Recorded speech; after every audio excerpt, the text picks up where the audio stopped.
ஆரம்பிச்சிட்டாப்புல பாருங்க உமாபதி. ஏன்னா அந்த கதை பூரா அவருக்கு தெரியும். ஸ்னேகனும் என்கிட்ட வந்துட்டாப்புல, ஆரியும் வந்துட்டாப்புல. அங்கே போனாலே என்ன பூரா அங்கே போயிட்டீங்க, என்ன அங்கே எல்லாருமே அங்கே இருக்கீங்க அப்படின்னு கேட்டுகிட்டே இருப்பார் சேரனு. அதில் பாதி உதவி இயக்குநர்கள் அவர் வெளியில் போனதுக்கு காரணம் வந்து ஒவ்வொரு படத்தில் ஏதாவது ஒரு ஹீரோயினாக இருக்கும். நீ உடனே தப்பாக எடுத்துக்காதீங்க, ஏதாவது ஒரு பிரச்சனை இருக்கும். யார் கேட்டாலும் ஒரு கதை சொல்லிக்கிட்டே இருப்பாங்க. ராமன் தேடிய சீதையில் ஜெகனுக்கு ஒரு கதை இருக்கும். அவன் சொல்லுவான் என்கிட்ட, அண்ணே என்ன நடந்துச்சு தெரியுமா அப்படியே. என்ன எல்லா கதையும் இங்கே வந்து இறக்கி வச்சுட்டு போகிறீங்க. அவர் எப்போ பார்த்தாலும் என்னை கோச்சிக்கிடுவார். ஸ்னேகன் அங்கே போனால் என்ன அங்கே போய்ட்டு தான் இங்கே வர்றீங்களான்னு கேட்பாருன்னு.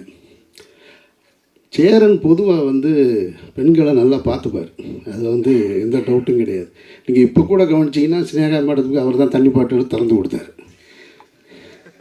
அதான் நான் தப்பு, ஐயோ நீங்கள் நான் அடுத்து முடிச்சிடுறேன். ஏன்னு சொல்கிறேன், இந்த குற்றச்சாட்டு அவர்கிட்ட அவர் உதவி இயக்குநர்கிட்ட இருந்துக்கிட்டே இருக்கும். ஆனால் நான் அதுக்கு காரணம் என்ன நினைக்கிறேன்னா, சேரன் நிறைய அக்கா தங்கச்சிகளோட அதிகம் பழகின ஒரு ஆள்.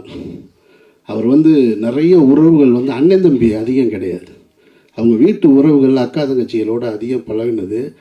அந்த உணர்வு எப்பயுமே சேரன்கிட்ட இருந்துக்கிட்டே இருக்கும். அது நான் சேரனோட பழகும்போது தான் என்னால் அதை புரிஞ்சுக்க முடிஞ்சது. அப்போ இவங்க எல்லாருமே வேற ஒன்று நினச்சிட்டாங்க அப்படின்னு. அதனால் ரொம்ப உன்னிப்பாக கவனித்து பார்த்துட்ருப்பார். இதுதான் சேரனுடைய மனநிலை.